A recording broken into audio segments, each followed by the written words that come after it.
அடி என்னவளே எந்தன் இதயத்தை தொலைத்து விட்டே.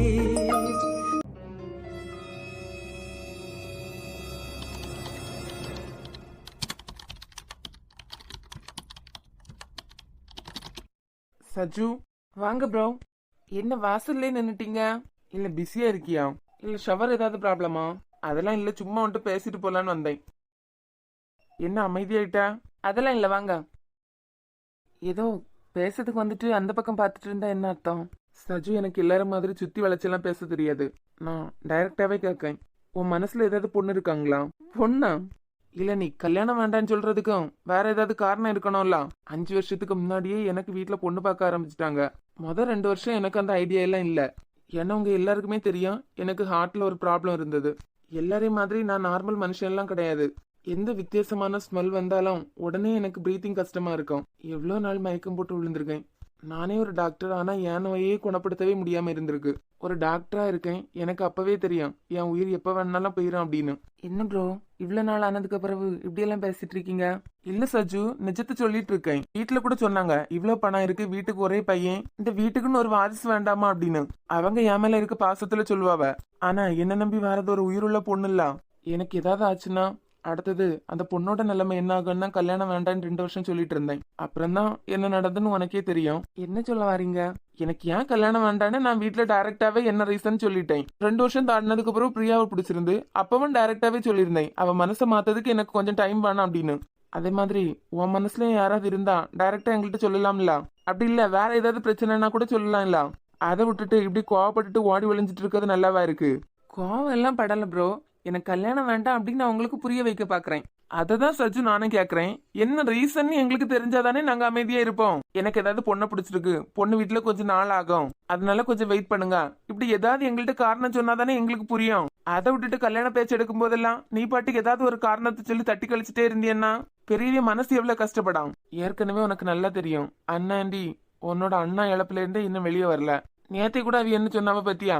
ஒருத்தனை தான் இழந்துட்டோம், உன் வாழ்க்கையாவது நல்லா இருக்குன்னு நினைச்சோம் அப்படின்னு. அவங்க எல்லாம் கஷ்டப்படுறதுனால உனக்கு எதனா கிடைக்க போகுதா? இங்க பாருங்க ப்ரோ, என் மனசுல எல்லாம் யாருமே கிடையாது. எங்க பாட்டி பிரியாவை சொல்லிட்டாங்கன்னு சொல்லிட்டு நீங்க பிரியா மேல எல்லாம் வருத்தப்படாதுங்க. வீட்டுல அம்மாவும் அப்பாவும் என்கிட்ட கேட்டது உண்மைதான். அவ இங்க வரும்போது நான் சின்ன பிள்ளை, அவளை விட 1 வயசு தான் பெரியவன். அப்ப நான் அவளை எப்படி பார்த்தனோ இப்பவும் அப்படிதான். நான் அவங்க சொல்லிட்டாங்கன்னு சொல்லிட்டு எல்லாம் உன்ட்ட பிரியாவை பத்தி பேச வரல. எனக்கு இப்ப தேவை, எதுக்காக நீ கல்யாணம் வேண்டான்னு சொல்லிட்டு இருக்க? நம்ம மனசுல இருக்கிறதுக்காண்டி பெத்தவங்களை கஷ்டப்படுத்த கூடாதுல்ல.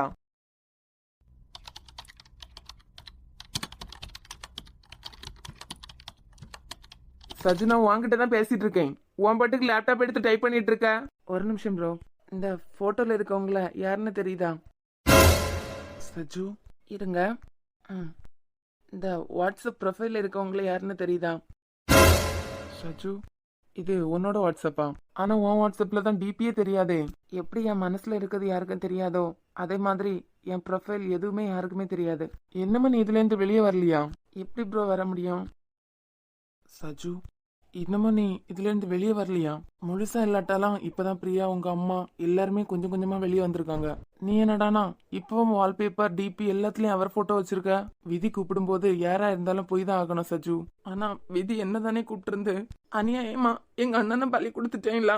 என்ன நீ இப்படி பேசிட்டு இருக்க? இப்படி ஒண்ணு மனசுல இருக்கா? ஒவ்வொரு செகண்டும் அது என்ன ரணம் மாதிரி கொண்டுட்டு தான் இருக்கு.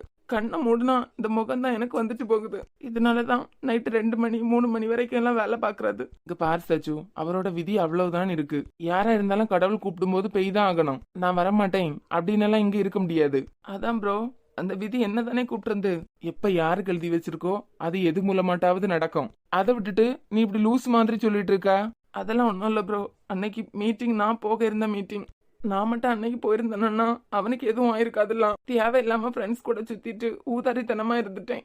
நான் போயிருந்தா கூட யாருக்கும் இந்த பெரிய இழப்பா இருந்திருக்காது. சஜு, எல்லாம் முடிஞ்சு 4 வருஷம் ஆக போகுது. இப்ப நீ அதையே பேசிட்டு இருக்க?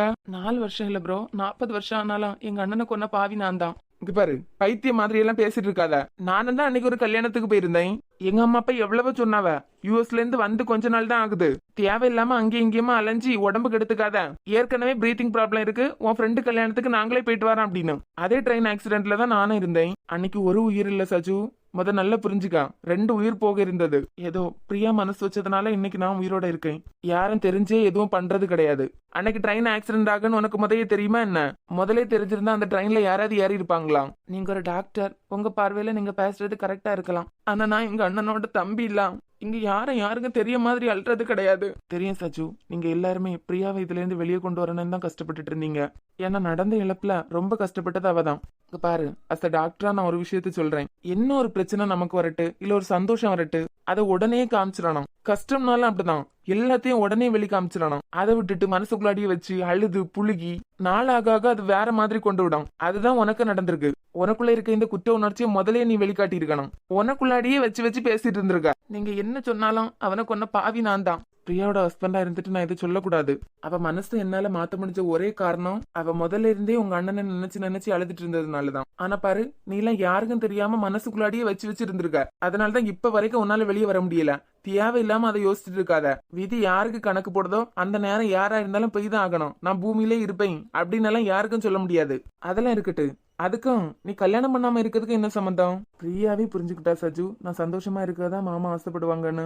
என்னமோ நீ இப்படி இருக்கிறதுல அர்த்தமே இல்ல. மனசுல யாரும் இல்லைன்னா சொல்லு, இப்பவே பொண்ணு பார்க்க சொல்றேன். ஒரு கல்யாணம் ஆகி பிள்ளை எல்லாம் வரும்போது இதெல்லாம் தானா மறந்துடும். அது எப்படி ப்ரோ? அவனை கொன்னுட்டு நான் இன்னொரு லைஃப்ல அடி எடுத்து வைக்க முடியும்? சஜுக்கிருக்க மாதிரி பேசிட்டு இருக்காதா? பலார்னு வச்சிருவோம் பாத்துக்கா. சொல்லிட்டே இருக்கேன். இங்க பாரு, உனக்குள்ள இருக்க இந்த கிறுக்குத்தனமான குற்ற உணர்ச்சி எல்லாம் தூக்கி போட்டுரு. எனக்கு நிறைய பொறுப்பெல்லாம் இருக்கு ப்ரோ. நீங்க சொல்ற மாதிரி கல்யாணம் எல்லாம் பண்ணிட்டு அடுத்த வாழ்க்கைக்குள்ள எல்லாம் என்னால போக முடியாது. அவன் விட்டுட்டு போன எல்லா பொறுப்பையும் நான் தான் பாத்துக்கணும். உங்க அண்ணன் என்ன, நான் கல்யாணம் பண்ணாம எல்லா பொறுப்பையும் நானே பாத்துப்பேன் அப்படின்னு சொல்லிட்டு இருந்தாரு. இல்ல அது பிறகு நீ எதுக்கு கல்யாணம் பண்ணாம பொறுப்பையெல்லாம் பாத்துக்க போற? அவர் இடத்துல இருந்து நீ எல்லாம் பண்ணணும்னு ஆசைப்படுற. அது எனக்கு நல்லாவே புரியுது. எல்லா விளையாட்டு பத்தியும் மூட்டை கட்டி வச்சுட்டு அவர் விட்டுட்டு போன அதே இடத்துல இருந்து எல்லா வேலையும் நீயே முடிக்கலாம். இதுக்கு கல்யாணம் பண்ணாம தான் இருக்கணும்னு எல்லாம் அவசியம் இல்ல. அவங்க ஏற்கனவே அவருக்கு கல்யாணம் பண்ணி வச்சு ஆசை பார்க்கணும்னு நினைச்சாவ. இப்ப நீயே இப்படி குண்டை தூக்கி போடுற, அவங்களுக்கு எப்படி இருக்கும்? உனக்காக இல்லாட்டாலும் அவங்கள கஷ்டப்படுத்தாத. நம்புறேன் சஜு, என்னையும் உங்க அண்ணனை மாதிரி தான் நீ பாக்குறேன்னு. அந்த நம்பிக்கையில தான் நான் இப்ப கீழே போய் பேச போறேன். அவன் சம்மதம் சொல்லிட்டான்னு சொல்ல போறேன். இந்த கிறுக்குத்தனமான குற்ற உணர்ச்சி எல்லாம் தூக்கி போட்டுட்டு அடுத்த வேலை ஏதாவது இருந்தா போய் பாரு. 11 காலுக்குள்ளாடி ஒழுங்கா தூங்கிரு. சும்மா தூங்காம இருந்து வேலை பாக்குற மாதிரி பண்ணிட்டு இருக்காது. புரியுதா? இப்ப எரரெல்லாம் கிளியர் ஆயிட்டா மேடம்? எனக்கு புரியாத புதிர். நானும் தான் ஃப்ரண்ட் பெஞ்சில இருந்து ப்ரோகிராம் போடும்போது ப்ராப்ளம் போடும்போதெல்லாம் பார்த்துட்டு இருக்கேன். ஆனா எனக்கு எதுனா ஒரு சின்ன மிஸ்டேக்காவது வருதுல்ல, அது எப்படி நீங்க மட்டும் ஈஸியா கிளியர் பண்றீங்க? நீ படிச்சுட்டு இருக்க, நான் படிச்சு முடிஞ்சு. இதான் வித்தியாசம். படிக்கும்போது கண்டிப்பா இப்படிதான் மிஸ்டேக் பண்ணுவோம். ஆமாமா, வேற என்ன? அப்புறம் என்ன? ஏன் என்னைய பார்த்து மறைச்சிட்டு இருக்க? இப்பதான் கோயில்ல ஃபாதர் சொல்லி விட்டாரு, நேரா வீட்டுக்கு போய் ஒரு 1/4 மணி நேரம் உங்க அக்காவை முறைச்சுக்கிட்டே இரு, செஞ்ச பாவையெல்லாம் பெய்ற அப்படின்னு. கிறுக்குதான் பிடிச்சிருக்கு. இன்னைக்கு முடிய பிடிச்சி இழுத்து சண்டை போடாவளோ இப்படி போடாவன்னு தெரியலையே. நீங்க சொல்லுங்க ஆதி, இந்த ப்ரோகிராம் மட்டும் நீங்க இன்னைக்கு எரர் கிளியர் பண்ணி தரலனா எல்லாரையும் நாளைக்கு லஞ்ச் டைம்ல சீக்கிரமா சாப்பிட்டுட்டு போய் எரர் கிளியர் பண்ண சொல்லிருக்காவ. இப்பதான் கொஞ்சம் நிம்மதியா இருக்கு. எப்படியா 2 நிமிஷத்துல முடிச்சிடலாம். படிக்க பிள்ளை நீயே இப்படின்னா அனுக்கு எல்லாம் எவ்வளவு டவுட் வரும். ஒரு நாள் போன் பண்ணி கேட்கலாம் பத்தியா? ஏடி ஏன் இந்த ரப்பர் மண்டைன்ட்டு பேசுறதுக்காண்டியே உனக்கு டவுட் வருதா, இல்ல நிஜமாவே டவுட் வருதா? இது என்ன பேரு? உனக்கு இந்த படிக்க பாடெல்லாம் கிடையாதுடி. காலேஜ் பிள்ளை நானே எப்ப பார்த்தாலும் புக் எடுத்து வச்சிட்டு இருக்கேன். எப்பவும் இதே டயலாக் சொல்லி எஸ்கேப் ஆகாத பிள்ளை. எனக்கெல்லாம் இப்ப எக்ஸாம் முடிஞ்சு லீவு. நான் 10th முடிச்ச டைம்ல எல்லாம் அம்மா என்ன கம்ப்யூட்டர் கிளாஸ், பிறகு தையல், எத்தனை கிளாஸ் கூட்டா தெரியுமா? உன்னை எல்லாம் என்ன சும்மா விட்டுருக்காவ பத்தியா? எத்தனை கிளாஸ் கூட்டாலும் நீ தேரல, வாய முடிக்கிட்டு இரு. மக்கா ஏமா 4 நாளா பைப்ல தண்ணி வரல பத்துக்கா. சின்ன பொண்ணெல்லாம் பக்கத்துல இருக்கல கலவர கிணறு. ஆமா, கிணத்துக்கு தண்ணி எடுக்க போறாவ மக்கா. நானும் அதைய கூட போறேன். இழுத்து ஒரு 2 குடம் எடுத்துட்டு வந்தாலும் குடிக்கிறதுக்காக ஆவல்ல. சரிம்மா, அப்ப நானும் வரேன். நீ எல்லாம் வராண்டி மக்கா. நீங்க 2 பேரும் வீட்டுல இருங்க. போற வழியில கிறுக்கு பயில்வையெல்லாம் இருக்கும், நாங்க போய் எடுத்துட்டு வரோம். அவ்வளவு தூரத்துல இருந்து எப்படி இழுத்து எடுத்துட்டு வருவியா? உங்களுக்கு ஏற்கனவே மூச்சு வாங்க. நானும் கூடாலே வரேன். அதெல்லாம் ஒண்ணும் தேவையில்ல. அதுவெல்லாம் வரதும் இல்ல, மாத்தி கொண்டு வந்துடலாம். வேணா ஒரு 1/2 மணி நேரம் தாண்டி உமாக்கா வீட்டு பக்கத்துல வந்து நில்லு. சரிம்மா. யார் கூட போன்ல பேசிட்டு இருக்க? அம்மா ஆதி. சின்ன பேசிட்டு வேற ஏதாவது வேலை இருக்குன்னா பாரு. சரிம்மா. எட்டி உனக்கு படிக்கிறதுக்கு பாடம் ஒண்ணும் இல்லையா? ஏமா பரிச்சையே முடிஞ்சாச்சு. ஒரே டயலாக் கேட்டு உங்க மண்டைக்குள்ள அதே ஏறிட்டு பத்தியா? வேற ஏதாவது கம்ப்யூட்டர் கிளாஸுக்கு ஏதாவது போக முடியுமான்னு பாருட்டி. கூட படிச்சதோல்ட்ட என்ன ஏதுன்னு விசாரி. அதை விட்டுக்கிட்டு சும்மாவே இருக்குது. ஏமா அவன் வீட்டுல உள்ள போன் எடுத்து வச்சு கனி பேசிட்டு இருக்கா இல்ல? இப்படி நேரமா வீட்டுல போன் சும்மா இல்லட்டி இருந்து அப்பெல்லாம் உனக்கு பேசுறதுக்கு தோணாதா? அவன் வரும்போது உமா வீடு வரைக்கும் நீ வந்துரு. வந்து தொலை போங்க. நீ இருக்க இடத்துல அஜி இருந்தாலும்னா பட்டாசு மாதிரி தான் வெடிக்கல வீடு. ஏன் உங்க வீட்ல இந்த மாதிரி சண்டை வராதா? இல்ல சத்தம் தான் வராதா? எங்க வீட்ல எல்லாம் ஆள் இருக்க மாதிரியே தெரியாது. ஆளாளுக்கு ஒவ்வொரு இடத்துல இருப்பாவ. ஒரு 4 வருஷத்துக்கு முந்தி கொஞ்ச நாள் எங்க வீடு நல்ல கலகலான்னு இருந்து. இப்ப எல்லாம் பழைய மாதிரி தான் அமைதியா ஆளாளுக்கு அவங்க இடத்துல இருந்து வேலையை பாப்பாவ. வீட்டுல யாரும் இருக்கான்னு தெரியாது, அவங்க ரூம்ல இருந்துக்கிடுவாவ. ஓ அனு அந்த பையன்கிட்ட பேசிட்டாலா தெரியுமா? தெரியலையே. எனக்கு இவ்வளவு நேரம் ஆகுது. இது வரைக்கும் ஒரு பையன் கடலை கூட போட்டது கிடையாது. மொத இந்த சாலை துண்டுக்காரனுக்காண்டி காத்துட்டு இருக்க வேண்டியதா இருக்கு. கடவுளே, ஒரே நாள்ல விஷயம் முடிஞ்சிட்டுனா என் வேலை கம்மியாயிரும். திருப்பி ஒரு ஹாய் போட்டு பாப்போம். இன்னைக்கு அவ போன் அவ ஃப்ரெண்ட் மாத்தி எடுத்துட்டு போயிட்டாளாம். அதனால என்ன செக் பண்ணல. இல்லன்னா இதுக்கு முன்னாடி போன் பண்ணிருப்பா இல்ல. அவ முக்கியம் தாண்டே, சொல்றதெல்லாம் கேப்பா. காலம் முழுக்க நான் என்ன சொல்றேனோ அதையே தான் பண்ணுவா. அதான் காலடியில கிடப்பான்னு சொல்லுவான்ல, அந்த மாதிரி. இந்த பியூட்டி மாதிரி யாரு கூடயாவது பேசினா யாரு கூட பேசுனீங்கன்னு கேள்வி கேப்பா. அவ மேலேயே தப்ப திருப்பி விட்டுட்டா போதும். அந்த ஆளு அழுதுட்டு தூங்குவா. அது பிறகு நமக்கு என்ன வேட்டைதான். சமாதானம் தானே, அதெல்லாம் நமக்கு கரெக்டா வந்துடும் காலையில. ஒரு நிமிஷம். இது யாரு? ஒரு போனை வச்சுட்டு ஒன்னு மேய்க்கிறதே கஷ்டம். இதுல 2 போனை வச்சுட்டு எத்தனை எண்ணத்தை மேய்க்குது? இது யாருன்னு தெரியலையே. கேட்டுட்டு தான் இருக்கேன். ஒரு சின்ன வேலை, நீ சொல்லு. ஹாய் அனுப்பி இருக்காங்க. பாத்துட்டேன். யாரு கூட சேட் பண்ணிட்டு இருக்க? மம்மி நெட் பேக் காலியாக போகுதே, அதான் மெசேஜ் வந்திருக்கு. நோட்டிபிகேஷன் சத்தனால இருக்க மாட்டாவ. என்னத்தையெல்லாம் ஆஃப் பண்ண வேண்டியதா இருக்கு. நம்பிட்டாய். பதிலுக்கு என்ன அனுப்புறது? How are you போட்டு விடுவோம். Yeah, I'm fine. What about you? பரவாயில்லையே. அடுத்து என்ன கேக்குது? இந்த நேட்டிவ் கேட்க ஆரம்பிச்சிட்டாங்களா? யார் அட்ரஸ் சொல்றது? பேசாம சென்னை தூத்துக்குடின்னு அடிச்சு விடுவோமா? ஆமா, நெட்ல இருந்து ஒரு அட்ரஸ் எடுத்து அனுப்புவோம். தேடி போக மாட்டாங்களா? கேட்டுட்டு தான் இருக்கேன், நீ சொல்லு.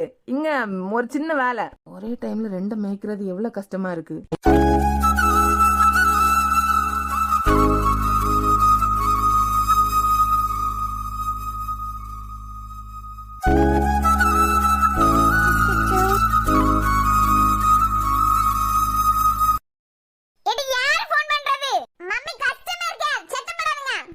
செகண்ட் போன் பண்ணிட்டான். உடனே ஆதிக்கு போன் பண்ணுவோம். கான்ஃபரன்ஸ் போட்டு தான் இவன்ட்ட எல்லாம் பேசணும். மத்தபடி எல்லாம் இவன்ட்ட பேச முடியாது. ஸ்ருதி வை, ஒரு முக்கியமான வேலை இருக்கு, நான் போயிட்டு வந்து கூப்பிடேன். அவ எல்லாம் இல்ல, நான் சொல்றேன்ல.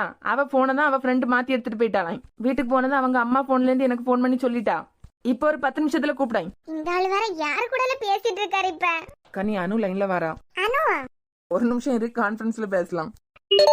ஹலோ கனி, புருஷனை பொண்டாட்டி கடலையா போட்டுட்டு இருக்கீங்க. நான் இருக்க நிலைமை தெரியாம. லூசு, அதான் அட்டெண்ட் பண்ணிட்டேன்ல, சொல்லு.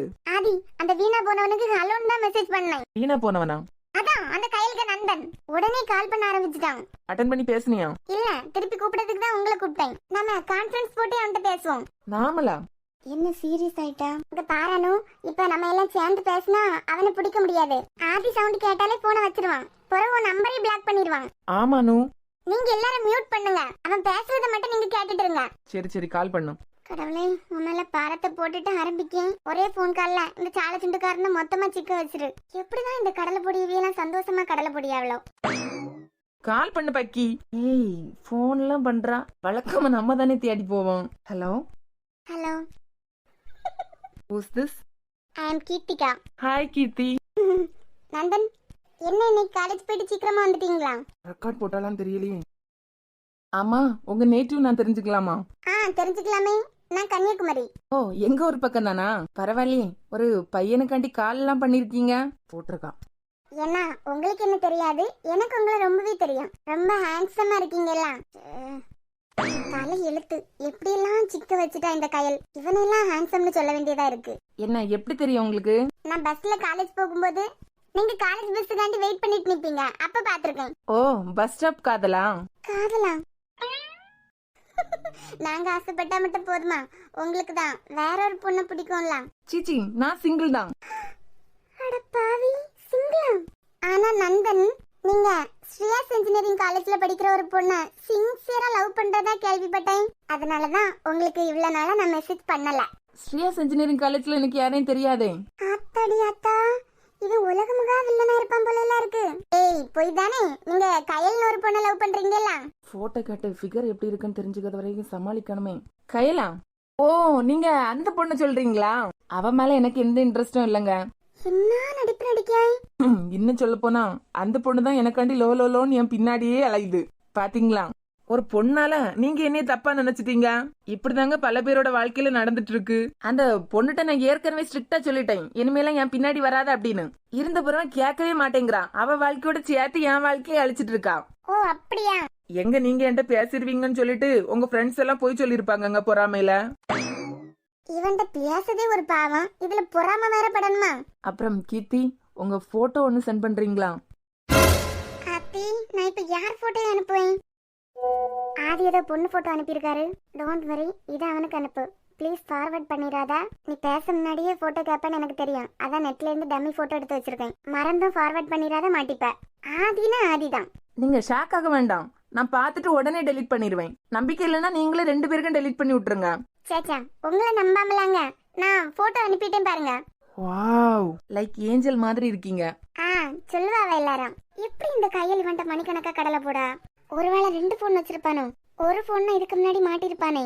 நான் உங்கள்ட்ட ஒன்று கேட்கலாமா? கேளுங்க. இஃப் யூ டோன்ட் மைண்ட், உங்க போட்டோ பார்த்ததுலேருந்து உங்களை பிடிச்சிருக்கு. Do you love me? ஏம்டி போனை கீழே போட்டு வாயை பிளந்துட்டு இருக்க? இவ்வளவு கேவலமானவனா? ஹலோ. ஏய், அங்க யார் கூட ஸ்பீக்கர்ல போட்டு பேசிட்டு இருக்க?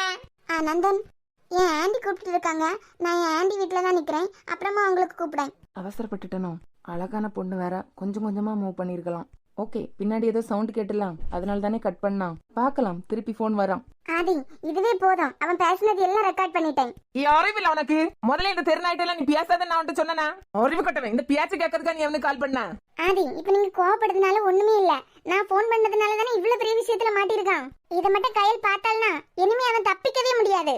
அறிவு கட்டவளை, அறிவு கட்டவளை, அவளை காப்பாத்தனேன்னு சொல்லிட்டு அப்பவே சொன்னா உனக்கு ஏதாவது ஹெல்ப் தேவைப்பட்டுனா நானே பாத்துக்கிறேன் அப்படின்னு. நாய்க்கு மூஞ்ச பார்த்தா தெரியலையா அது அப்படிப்பட்டதான்னு? நான் அவன் இந்த மாதிரி இருப்பான்னு நினைக்கல. இன்னைக்குதான் போன் பண்ணிருக்கான். ஆதி, நாம தான் எதிர்பார்க்கல அவன் இந்த மாதிரி கேட்பான் அப்படின்னு. போன் பண்ணுவானே நம்ம எதிர்பார்க்கல. மெசேஜ் மட்டும் தான் இன்னைக்கு பண்ண முடியும்னு நினைச்சான். கோவப்படாதுங்க, ஒரே நாள்ல எல்லாம் முடிஞ்சிட்டுலாம். 2 பேரும் சேர்ந்து எந்தாலையும் பண்ணிட்டு போங்க. பாரு அனு, நாளைக்கு முதல்ல வார அந்த சிம்மை என்கிட்ட தார. எல்லா மண்ணாங்கட்டியும் டெலீட் பண்ணி கண்ணிட்ட போன கொடுத்துரு. சரிப்பா, நான் வச்சிடுறேன். இல்லனா லேடி ஹிட்லர் இப்ப வந்து என் கழுத்தை நசுக்கிறான். வச்சிட்டாளா? ஆதி இருக்கேன், சொல்லு. இந்த தெருநா இப்படி எல்லாம் பண்ணா முதலே சிவா சொன்னான். போன்ல இப்படி பேசினவன பாத்துக்க இனிமே. இங்க பாரு கனி, உனக்கும் சரி அனுக்கும் சரி 2 பேருக்கும் ஒண்ணுதான் சொல்லுவேன். இந்த ப்ரூஃப் எல்லாம் அந்த கையில்ட்ட காட்டினதுக்கு அப்புறம் அவன் நம்பலன்னு வச்சுக்கா. இனிமே நாளையில இருந்து 2 பேரும் அவ கூட பேசக்கூடாது. ஃப்ரெண்ட்ஸ் மேல நம்பிக்கை இல்லாத ஒரு ஃப்ரெண்ட்ஷிப் உங்களுக்கு தேவையே இல்ல. என்ன புரியுதா? சரி, வைக்கேன். வேலை ஏதாவது இருந்தா பாத்துட்டு போய் தூங்கு. என்ன மாறி மாறி ஷாக் ஆயிட்டு இருந்த மாதிரி இருந்து? அதெல்லாம் உனக்கு தேவையில்ல. நீ சின்ன பிள்ளை வேலையை பார்த்துட்டு போ. ரெடி, இவ பெரிய ராதி.